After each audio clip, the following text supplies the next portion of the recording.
aš paseksiu jums pasaką lietuvišką savo sukurtą. Taip, gyveno kartą meškinas ir vaikas. Tas vaikas tą meškiną gavo per kalėdas. Kai atėjo vakaras, jis nuėjo miegoti su tėčiu, apsikabino ir sakė, mano svajonė, kad tėtis kalbėtų.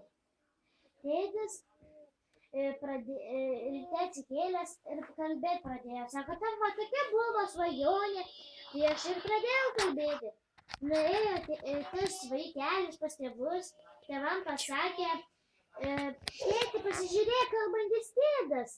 Tėtis pasako, o kas čia dabar? Su linksmom kalėdom. Tėtis nusigandė, šoka ant virtuvės, kvietė sūnų, sako, staigi sūnau, bėgi pas mane. Ar jis tave užpuls? Tėti, tai mano buvo svajonė, kad jis prakalbėtų. Prakalbėjo. Kai užaugę, jie viską darė kartu. Bet vieną kartą atėjo, kai tas vaikas susirado merginą. Jis buvo nebe vaikas, jam jau buvo 30 metų. Susirado merginą, o tėtis vis su visom merginomis sėdėjo. O ta mergina pasakė, kad nebenori matyti tėdo akise, nes, tas merginas prišyko.